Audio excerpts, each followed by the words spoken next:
अस्सलामुअलैकुम क्लास।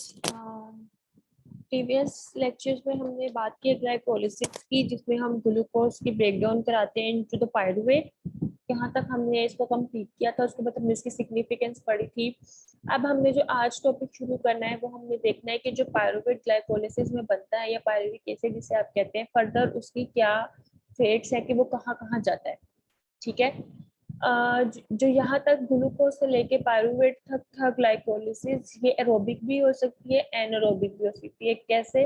अब यहाँ से ग्लूकोज से लेके पायरुविक एसिड तक तो स्टेप सेम थे। अब जो फेट इसकी डिटर्मिन होती है कि ऑक्सीजन की अवेलेबिलिटी में इसने अपना फंक्शन परफॉर्म करना है या ऑक्सीजन अवेलेबल नहीं है तो इसने कैसे अपना फंक्शन परफॉर्म करना है, वो फर्दर अब हम आगे डिस्कस करेंगे आज के लेक्चर में। तो अगर हाइपोक्सिक कंडीशंस हैं, अंडर हाइपोक्सिक कंडीशन का मतलब है कि ऑक्सीजन अवेलेबल नहीं है, तो जो पायरुविक एसिड बना था ग्लूकोज से, ये सेवरल 10 स्टेप्स थे और हम ग्लूकोज से पायरुविक एसिड बनाया था। और मैंने आपको बताया था कि 2 साइकिल साइमल्टेनियसली चल रहे होते हैं, तो एक ग्लूकोज से 2 पायरुविक एसिड बनते हैं। ठीक है। तो अब जो 2 पायरुविक एसिड बने, ये दोनों पायरुविक एसिड जो है वो आगे फर्दर साइमल्टेनियसली वर्क करेंगे। ठीक है। तो अब अगर ऑक्सीजन की डेफिशिएंसी है या ऐसी कंडीशन जिसमें ऑक्सीजन अवेलेबल नहीं है, तो फिर पायरुविक एसिड क्या करेगा? तो जो पायरुविक एसिड है फिर वो बनाएगा लैक्टिक एसिड। ठीक है। टू लैक्टेट या लैक्टिक एसिड की फॉर्मेशन होगी। और इसके लिए इसमें क्या होता है कि पायरुविक एसिड की रिडक्शन होती है। रिडक्शन का मतलब है कि इसमें 2 हाइड्रोजन आयन ऐड होते हैं।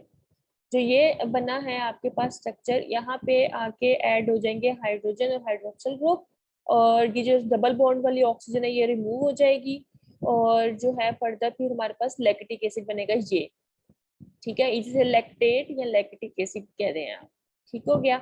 अगर यहाँ पे H अटैच होगा तो ये लैक्टिक एसिड होगा, अगर H अटैच नहीं है तो इसे हम लैक्टेट कहेंगे। ठीक है। एक तो ये हो गया कि अंडर हाइपोक्सिक कंडीशन जो पायरुविक एसिड है, जब ऑक्सीजन अवेलेबल नहीं है तो ये क्या करेगा, ये बनाएगा हमारे पास लैक्टिक एसिड। जो एंजाइम इस रिएक्शन के लिए रिस्पॉन्सिबल है उसे हम कहते हैं लैक्टेट डिहाइड्रोजिनेज। डिहाइड्रोजिनेज इसलिए कहते हैं क्योंकि ये हाइड्रोजन जो है वो ऐड करा।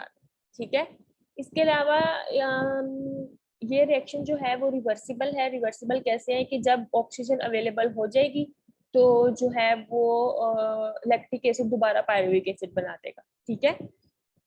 अब किन कंडीशन में ये होता है? जब आप बहुत ज्यादा स्ट्रेनस एक्सरसाइज करते हैं और जब आपके मसल में जो है वो ऑक्सीजन की डेफिशिएंसी हो जाती है, तो वहां पे क्या करता है, पायरुविक एसिड जो है वो लैक्टिक एसिड बनाना शुरू कर देता है। वहां पे क्या होना शुरू हो जाती है, लैक्टिक एसिड की अकोमुलेशन होना शुरू हो जाती है, जिसकी वजह से मसल फटीग होती है। ठीक है। अच्छा, अब जो हमारे पास ये रिएक्शन है पायरुविक एसिड से लैक्टिक एसिड बनना, इसमें हमारे पास जो है वो NADH जो है वो टूट रहे हैं और वो जो है वो उनकी हो रही है ऑक्सीडेशन। ठीक हो गया। अब इस केस में हमारे पास जब हम पीछे अगर ग्लाइकोलिसिस की बात करें, तो एक हमारे पास रिएक्शन था, मुझे आपको शो करने दें।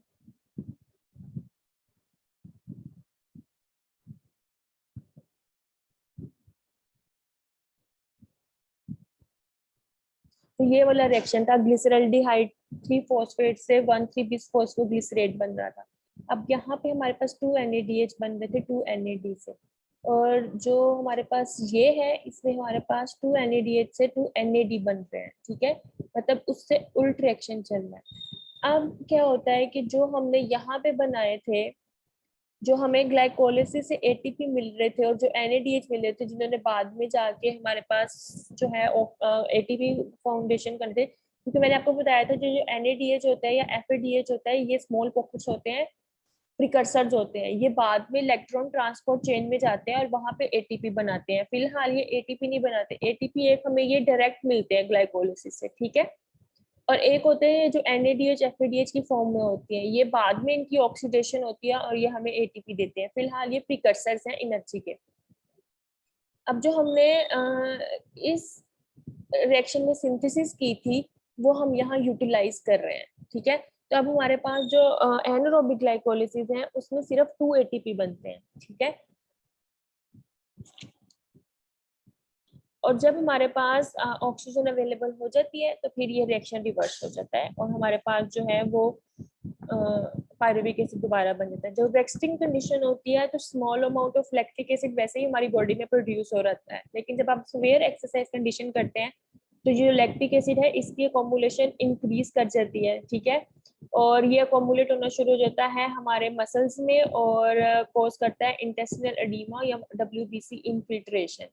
और जब हमें ऑक्सीजन अवेलेबल हो जाती है तो 20 to 30% जो लैक्टिक एसिड बना होता है उसकी ऑक्सीडेशन होती है और वो सिट्रिक एसिड साइकिल में चला जाता है, जो हम आगे पढ़ेंगे सिट्रिक एसिड साइकिल क्या होता है।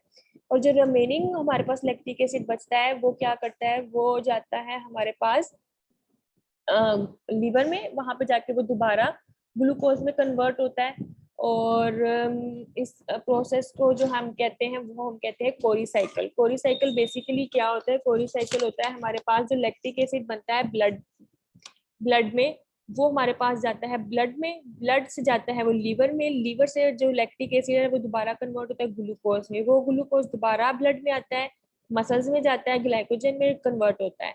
और जब हम स्ट्रेनस एक्सरसाइज करते हैं वो ग्लाइकोजन ब्रेक डाउन होता है और लैक्टिक एसिड में, इस तरह ये साइकिल चलता रहता है मसल से लीवर में, ब्लड में, ठीक है।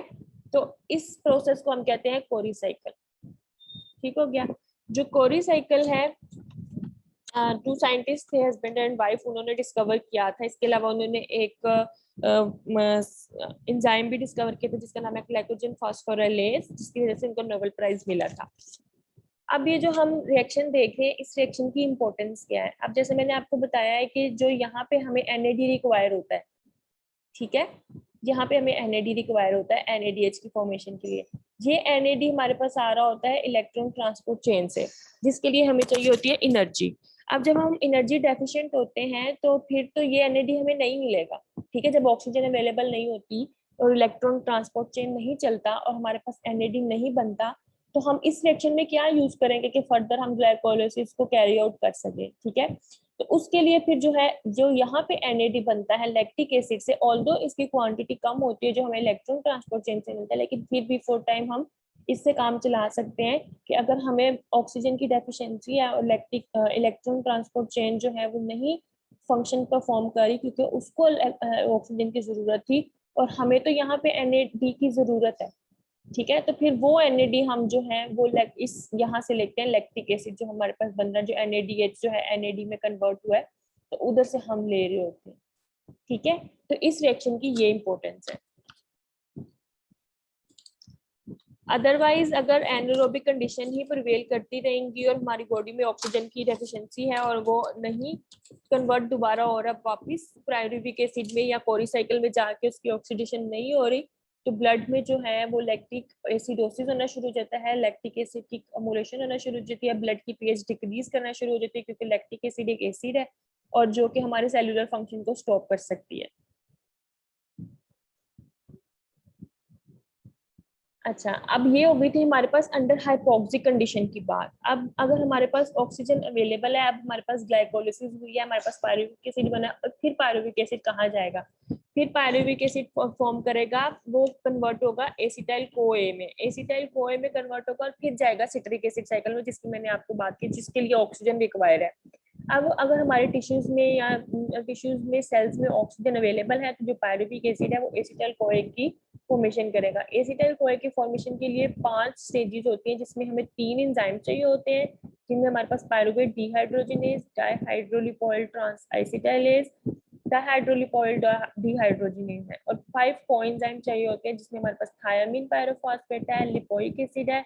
लिपोइक एसिड 2 तरह के होते हैं, ऑक्सीडाइज्ड होते हैं और रिड्यूस होते हैं। जो ऑक्सीडाइज्ड होते हैं उनमें SS लिंकेज होती है और जो रिड्यूस होते हैं उनमें थायोसल्फेट SH ग्रुप होता है, ठीक है। इसके अलावा हमें कोएंजाइम रिक्वायर होता है, FAD, NAD, मैग्नीशियम और मैंगनीज, ठीक है। ये आपने चीजें याद रखनी है कि अगर हमने एसिटाइल कोए बनाना है तो हमें 3 एंजाइम और 5 कोएंजाइम की जरूरत होती है, और वो कौन कौन से हैं, और 5 स्टेप में जो है वो पायरुविक एसिड जो है वो एसिटाइल कोए में कन्वर्ट होता है।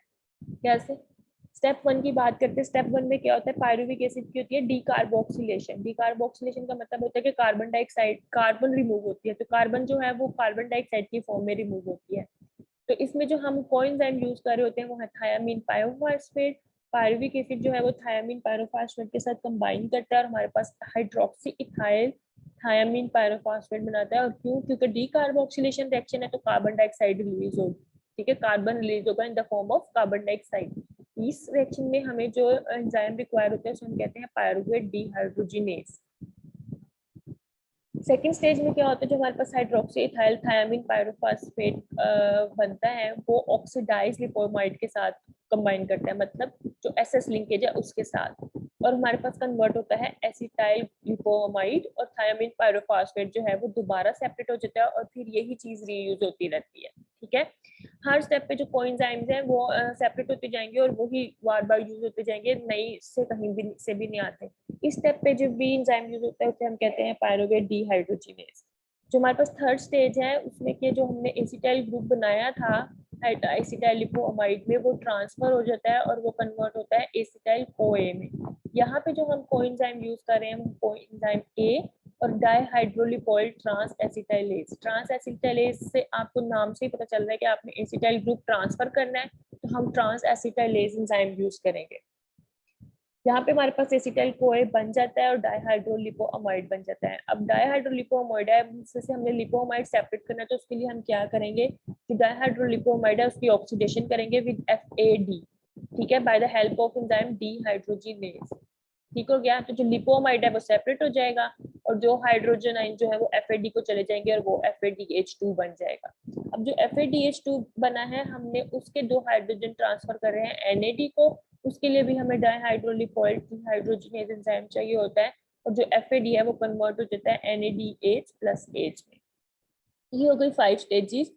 और इस तरह हमारे पास जो है वो एसिटाइल कोए तो थर्ड स्टेप में ही बन जाता है जैसे आपने देखा है, लेकिन अभी हमने उन जो हमारे पास कोएंजाइम थे उन्हें भी सेपरेट करना है और रिएक्शन को स्टेबल करना है। तो उसके लिए हम क्या करते हैं, फिर डाइहाइड्रोलिपोअमाइड की ऑक्सीडेशन कराते हैं और उसको लिपोअमाइड में चेंज करें ताकि हम इसे फर्दर यूज कर सके, और फिर FADH2 की भी हम ऑक्सीडेशन कराते हैं और उसको कन्वर्ट करते हैं FAD में और NADH में, ताकि हम फर्दर जो है वो यूज कर सके FAD को भी रिएक्शन। ठीक है, अब ये हो गया आपका आज का लेक्चर। समरी ये थी कि हमने फेट्स ऑफ पायरुविक एसिड की बात की कि ऑक्सीजन अवेलेबल थी या ऑक्सीजन की डेफिशिएंसी थी। अगर ऑक्सीजन की डेफिशिएंसी है तो हम जो है वो लैक्टिक एसिड की फॉर्मेशन करेंगे। लैक्टिक एसिड की फॉर्मेशन में हमारे पास 2 ATP बनते हैं और ये हो गई हमारे पास एनरोबिक ग्लाइकोलिसिस। ठीक है, जो हमारे पास ग्लूकोज जो है वो अल्टीमेटली लैक्टिक एसिड में कन्वर्ट होता है in the absence of oxygen, उसको हम कहते हैं एनारोबिक ग्लाइकोलिसिस, और इसमें हमें 2 ATP बनते हैं। जो हमारे पास एरोबिक ग्लाइकोलिसिस है वो हमारी कन्वर्ट होती है ग्लूकोज, फिर जाती है एसिटाइल कोए, वो एसिटाइल कोए जाता है सिट्रिक एसिड साइकिल में, सिट्रिक एसिड साइकिल में जाता है फिर वो इलेक्ट्रॉन ट्रांसपोर्ट चेन में, फिर हमारे पास जो है वो 36 ATP बनते हैं। इसको हम कहते हैं aerobic glycolysis in the presence of oxygen. अभी तक हम सिर्फ एसिटाइल कोए तक पहुंचे हैं जो हमने एरोबिक ग्लाइकोलिसिस की बात की, आगे हम सिट्रिक एसिड साइकिल की बात करेंगे, फिर वो हमारे पास कंप्लीट हो जाएगी एरोबिक ग्लाइकोलिसिस की। आज हमने एनारोबिक ग्लाइकोलिसिस की बात की है, कोरी साइकिल की बात की है।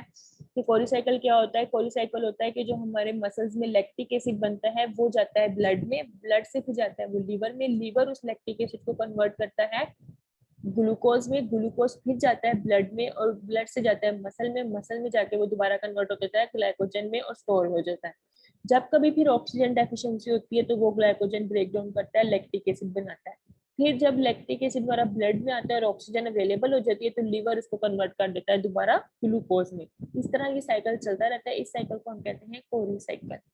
ठीक है, और जो हमारे पास लैक्टिक एसिड बना था उस स्टेप की इंपॉर्टेंस ये है कि जो यहाँ हमारा NAD बनना है तो अगर हम ऑक्सीजन डेफिशिएंट भी हैं तो ये हमारे पास ग्लाइकोलिसिस के 6 स्टेप पे जाके यूटिलाइज हो जाता है और हमें एनर्जी प्रोवाइड कर देता है, ताकि हमारा रिएक्शन जो है ग्लाइकोलिसिस का वो स्टॉप ना हो कि ऑक्सीजन अवेलेबल नहीं है। ठीक है,